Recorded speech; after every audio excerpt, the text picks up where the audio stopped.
Welcome, Soul Tribe, to Deep Soul Awakenings with your hosts, Chastity Ryan and Millie Franco. Get ready to shed some light on the unspoken aspects of spiritual and healing journeys.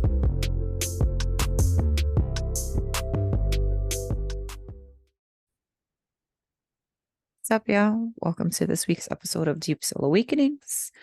I am your host, Millie Franco. Please bear with me. I am actually not feeling so great, but I decided to come on and record anyway. For all about 25 of you that continuously listen. Nah, I'm just joking. Thank you to all of you guys who continue to tune in and just share with me on my journey, but also allow me to share yours. It's been interesting so far, even in just the transformation of the show from the beginning to now, but also the state of the world, right? There's a lot going on. So with that, I just want to bring awareness to, the things that are going on in this world. As I've mentioned previously, Japan has been dumping nuclear waste into the ocean. There are genocides going on in the Congo, Sudan, and Palestine. And I know that everybody around the world is kind of torn when it comes to all of these things that are going on. But at the end of the day, the basis of it is that there are thousands and thousands of people being killed, displaced, families dying, whole lineages being wiped out, babies suffering everywhere, children watching their parents die. Like, there's a lot of sadness that's going on in this world right now. There's a lot of darkness that's going on in this world right now. And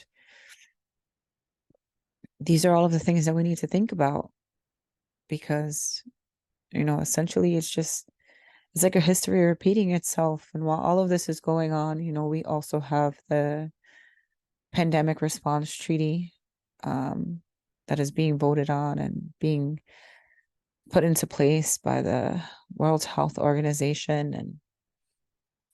And, when thinking about that and thinking about the world and history, it really makes you stop and question, like, in the name of pandemic preparedness, pandemic response, what human rights will we have taken away from us in order to have the powers that be do what they feel is necessary?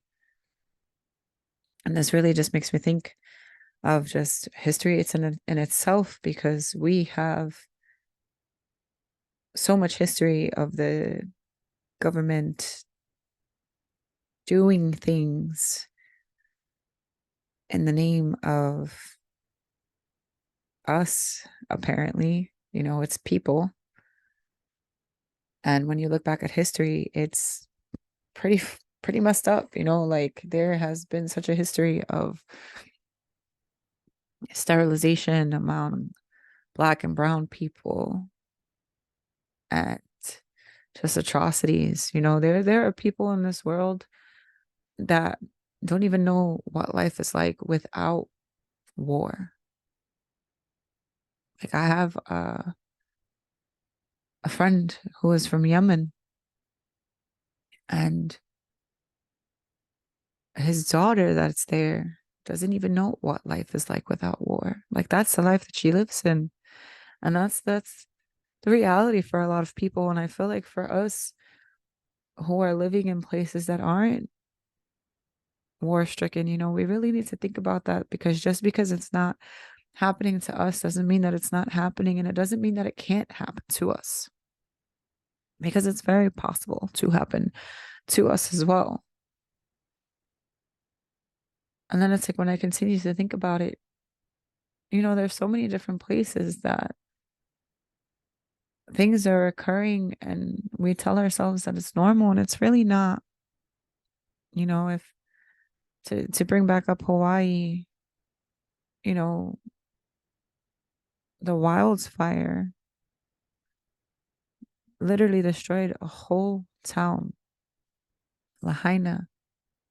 And a lot of these people were living in hotels. And right now, these people are being kicked out of hotels where they're staying because they want to bring back tourism. And, okay, tourism, people need to make money, people need their jobs, but there's also the native people of Hawaii, the locals who need help right now. And there's still a sense of mourning. And I don't even think all of the bodies were recovered.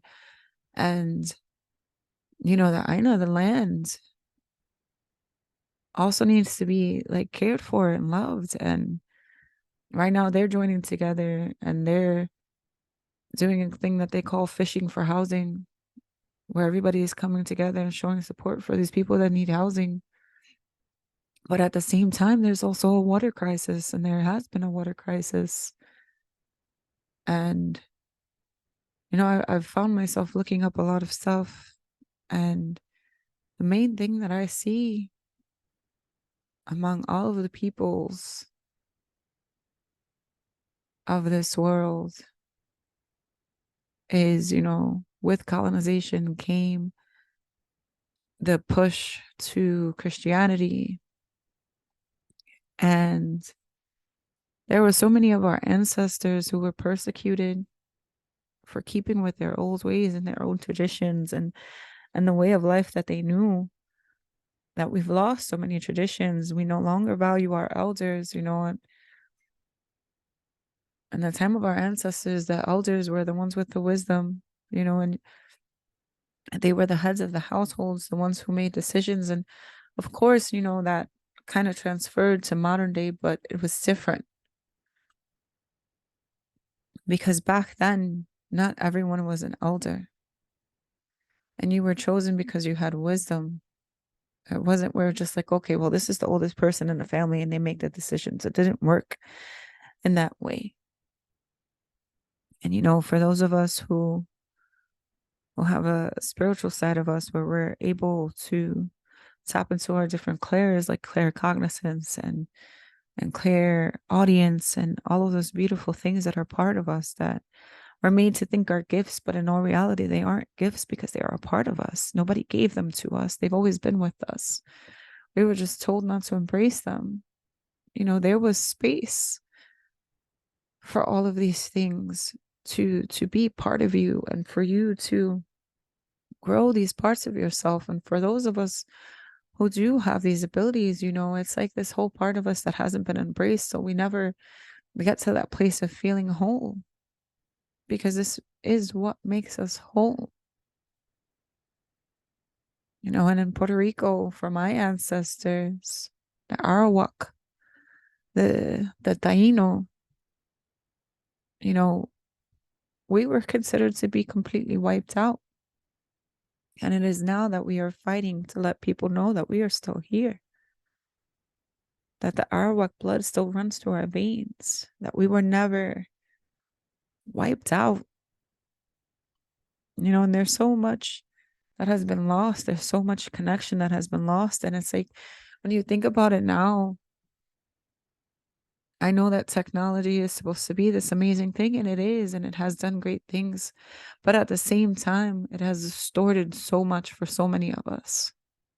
We rely on the media for news of what's going on in the world, and you can't trust the media. You can't really trust the news. The news will have you think that if you walk out of your house, you're going to get killed. And the news is distorted in certain places. We, thanks to social media, are able to contact and follow certain people who give the real idea, the real deal of what's going on. But then there's also the aspect of AI images that at times we don't even know what's real and what's not.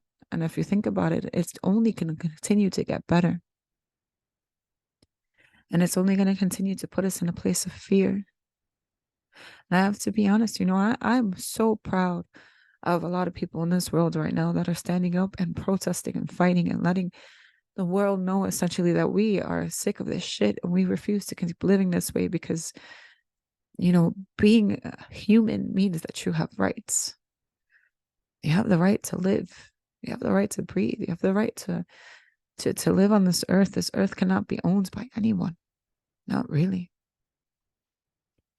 It really makes me think, you know, they called a lot of our ancestors savages because they say that, we weren't like them. We didn't have nice clothes. We weren't chasing material things. We fought amongst ourselves in a sense. But if you look at the times of our ancestors, when our ancestors were really able to live off of the land before people came to teach us, to show us, we didn't depend on money.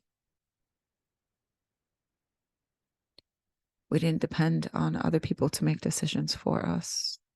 We didn't need a world where there were jails and cops and all of these things set to police us, because we worked together and we understood. And we came from a place of love where we loved each other.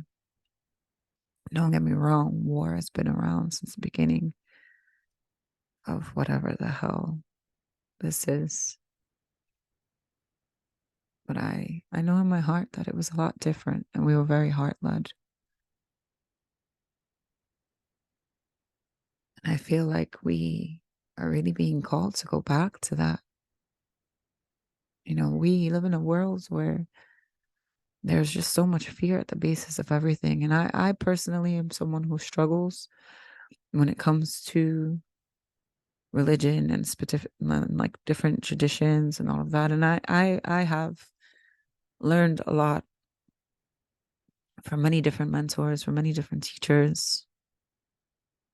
And I find that for a lot of these traditions, for a lot of these religions, the underlying thing is always fear. You have to do this, you have to act in this way, you have to do this. If not, your gifts can be taken away from you, or your life will go badly, or your money will be blocked, and all of these things. And I understand and I get it, but I also feel like fear is never going to make somebody do the things that you need to do, not in the right way. For a lot of the African traditions that I've learned of, there is so much beauty in them, because essentially what they teach you is to love yourself and put yourself first, to honor those who came before you, to show them love, to acknowledge them. There is value in that. There is resonance in that. And, depending on who is the teacher that you have, it will be taught from a basis of love, or it can be taught from a basis of fear. So what I do is I learn, I have this hunger for knowledge when it comes to connection and spirit and learning and understanding. Just understanding and learning how it is that we can speak to the spirit, speak to the earth, speak to the energy, because everything is a being. The water is a being, the air is a being, the sun is a being, the moon is a being, the earth is a being. For a lot of indigenous cultures, it is grandmother moon, grandfather sun, mother earth. All of these different beings are considered ancestors that should be honored and respected, and that resonates with me. That makes sense to me. We live in a world where we are gifted with trees everywhere. To me, trees are like the wisdom keepers. They've been around the longest. They hold the knowledge in the same way that the water does. They hold the memory. And it's like we don't give them the respect that they deserve, because they deserve all of everything in this world deserves to be respected in the same ways that we ask to be respected as human beings. because we are all connected. You know, the earth gives us everything that we need. When you are feeling all over the place and you're feeling full of anxiety and emotion, you can go outside and walk barefoot. You can go sit by a tree, connect with its energy and soothe yourself and ground yourself. You know, and in the times of our ancestors, you didn't kill animals for surplus. You killed the animal and you only took what you needed. And now we have poor animals who are being born on farms to slaughter. You know, there's no quality of life there. There is no honor in any of it. And to me, it's like when you think about it and you eat the flesh of these animals and you take into your body the energy of these animals, you know, a lot of these animals are raised in fear and you're bringing that energy into your body. And to me, it's like these are the things that we need to be conscious of. All of this is things that we need to be conscious of. And I've been learning so much, and everything that I've been learning, I feel like the underlying truth of it all is that everything is a reflection of you. For a lot of the things that we see, for a lot of the things that we are scared of, what these things are looking for is love, acknowledgement.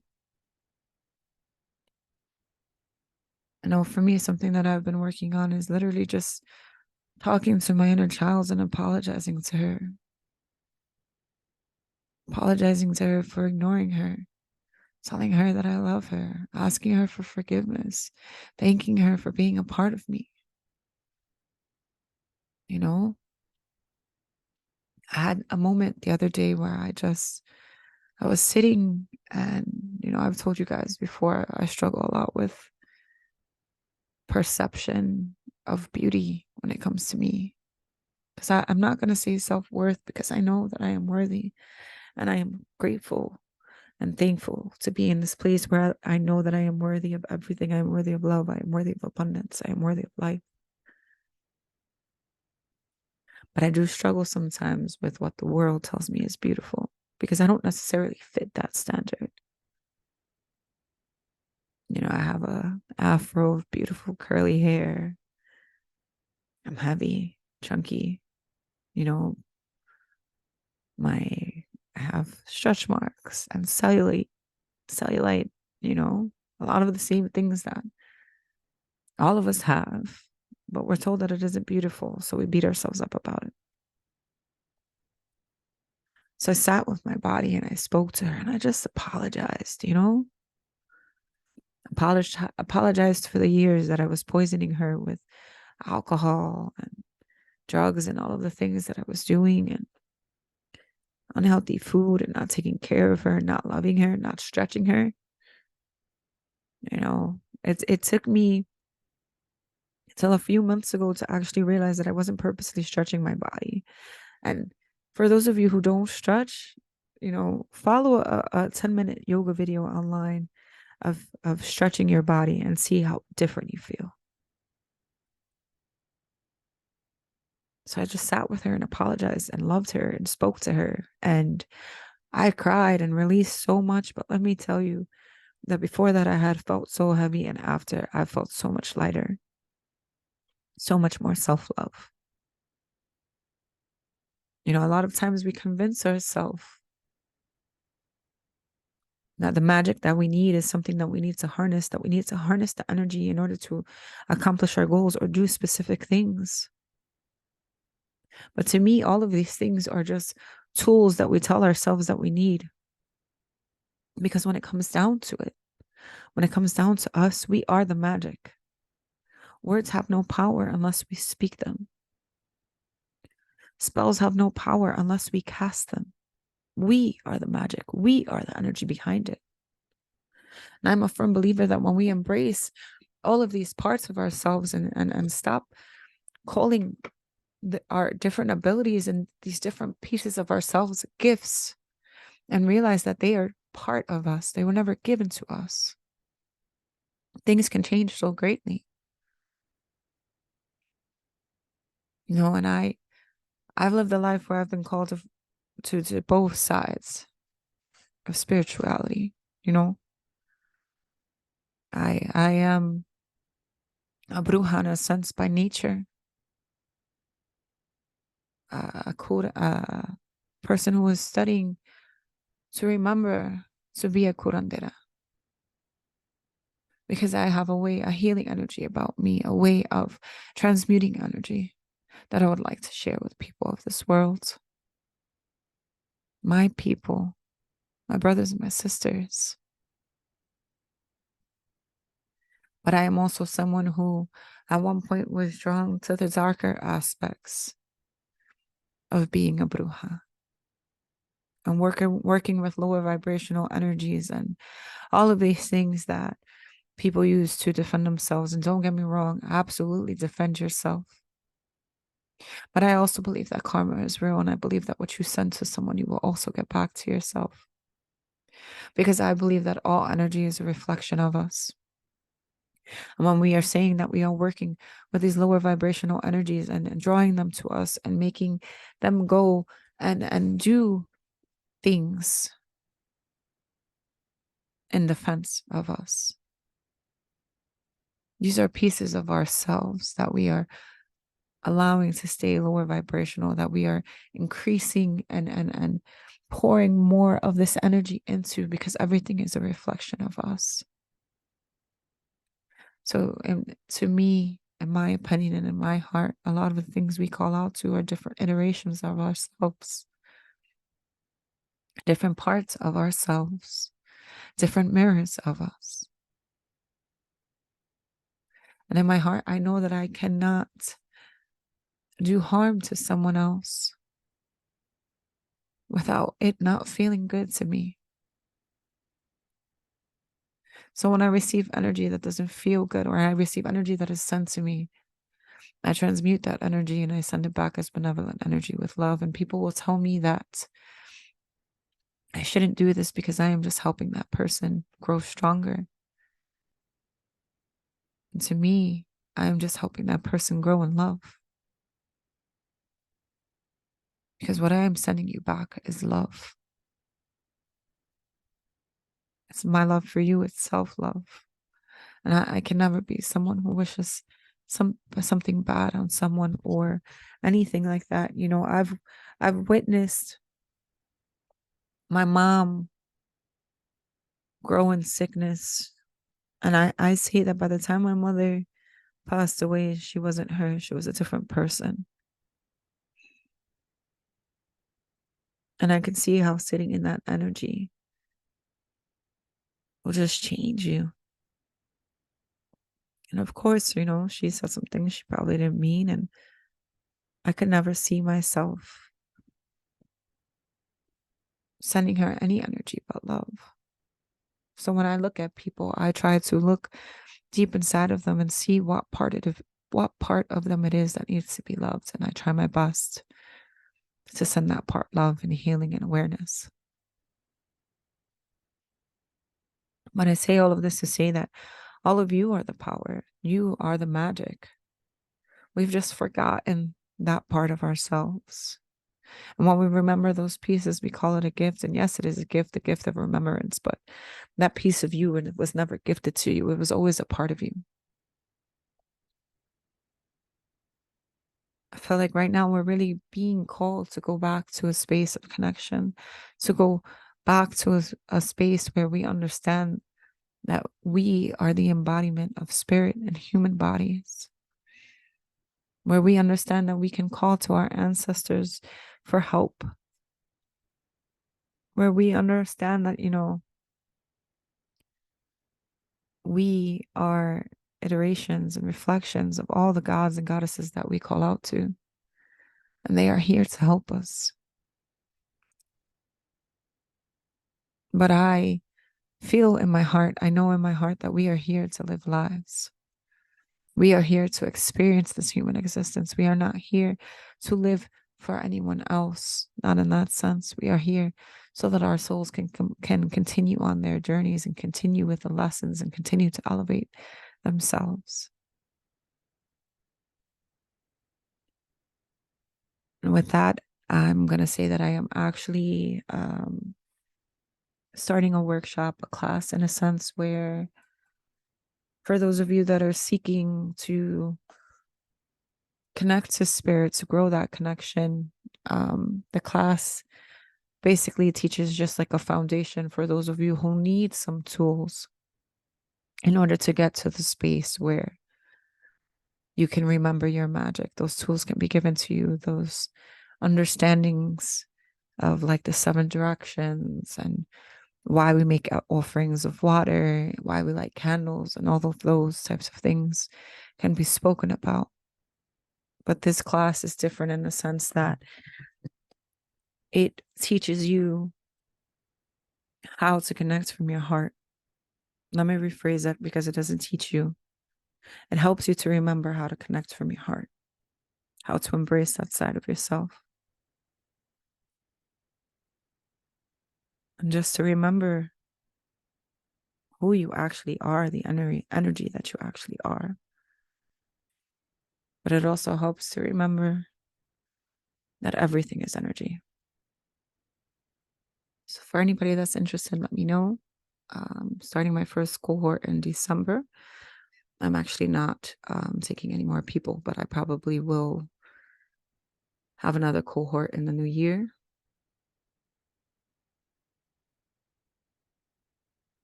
Yeah.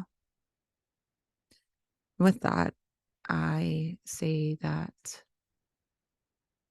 I love you all. May your ancestors continue to guide you and watch over you from the stars. And any moment that you feel lost, may you look upon the sky, may you look upon the stars, and remember your way home. Till next time, sending you all so much love. Peace.